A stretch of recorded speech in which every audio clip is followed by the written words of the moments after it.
Welcome to Inside the MLL presented by Warrior. I'm Evan Washburn. After a league-wide break for the Memorial Day weekend, Major League Lacrosse is back in full swing. And with 1 month of the season already in the books, it's a good time to look back at what we've seen so far, while also looking ahead to what the season has in store for us. We have MLL action right here on the network for the next 5.5 hours. It starts with Boston and Charlotte. Then at 9:30, Rochester visits Denver. We'll get you caught up on all you need to know in the next half hour. And on our way to break, let's take a look at some of the guys that keep Mike Evans up at night, the leading scorers of Major League Lacrosse through 5 weeks of the season. Boston's Paul Rabel leads the league with 29 points. The reigning MVP has netted 13 goals, including a 2-pointer, and is tied for the league lead with 15 assists on the season. Chesapeake's Kyle Dixon is in second with 22 points, on the strength of a league-leading 7 2-point goals. We're on the clock for 60-second sports, and we start with a fantastic finish at the Masters. Louis Oosthuizen steals momentum early with the double eagle on the par 5 second hole. Can you believe it? Oosthuizen finishes 18 holes, 10 under par, along with this guy, Bubba Watson. So we're headed to a playoff where Watson has some magic of his own, putting his approach shot from the woods up onto the green, and Watson would putt his way to his first Masters win. Now to baseball. A day after losing to the Pirates in extra innings, the Phillies saw another lead disappear. Philly up 2, and Pedro Alvarez knocks a James McDonald pitch out of PNC Park for the solo home run. Pirates are going to win 5-4. Pitcher Jason Hamill making his Oriole debut as the Birds look for the sweep over the Twins, and Hamill is dealing. He takes a no-hitter in the 8th and leads the Baltimore to a 3-1 win.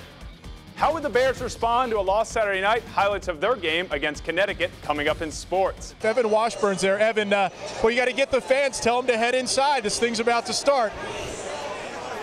As you can see, Brent, they're piling in and they're excited and ready for some football. Evan, you're amongst the people. Did they get enough turkey, and are they ready for a quality football game tonight? Oh, they are definitely ready, Chris. It's a unique scene in the parking lot tonight.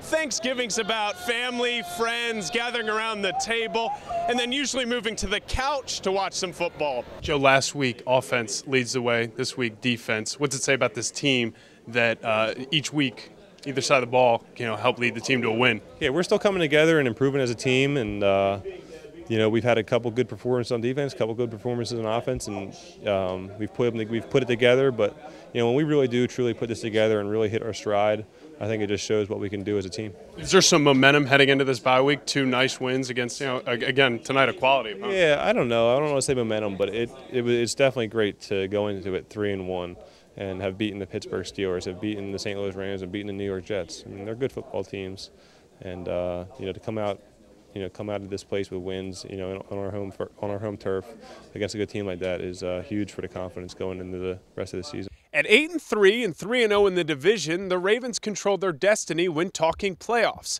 And 4 out of the last 5 games for this team will be against teams with losing records. But for the Ravens this season, games they should win have been an issue. And with Jared Johnson now in San Diego, it's a chance for 4th-year outside linebacker Paul Kruger to finally prove his worth. And John Harbaugh has big expectations for Kruger this season, saying I'd be surprised if he doesn't rise to the occasion. Obviously, challenging conditions tonight. What was the key in those 2 misses that you did have? I think for me, it's going to be a learning process as playing for the Baltimore Ravens. When you come into Cleveland, you just have to approach kicking completely different. So it's an interesting, proposition here. You have one game where you kick completely different. You got 15 other games that you got to kick kind of the way that I kick. So I've kind of resigned myself to the idea that I will figure it out. There's some things technique-wise that after talking to Phil after the game, going back, I already know exactly kind of what happened. We'll just have to continue to practice and get better. John mentioned that you're a veteran kicker. You kind of stay away from you in situations like that. You can handle it. What's the mentality when you're on the sideline there and you missed 2, but you're probably going to have to go back out there and they're counting on you to put one in? Yeah, for me, first and foremost, I know that I can make the kicks. Like the kicks that I missed today weren't impossible kicks. For a record 41st time, Johns Hopkins is heading to the NCAA tournament this season as the number 2 seed. And in most years, that would mean an easier road to championship weekend. After an 8-5 season in 2011, Loyola finds itself in championship weekend for the first time since 1998. And while there are some new faces on this team, the biggest difference is a change in offensive philosophy.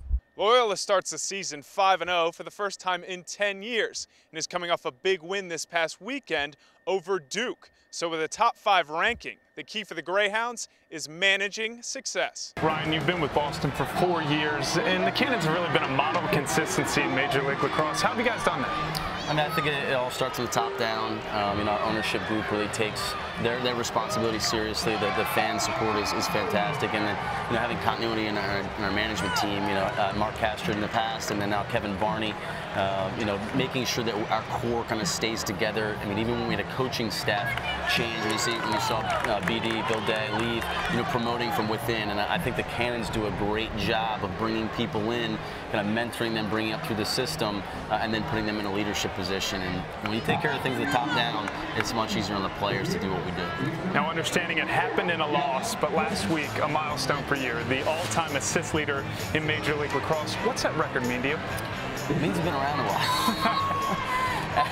And it means you've been around a lot of talented people. It means that eventually it's going to get broken by somebody else.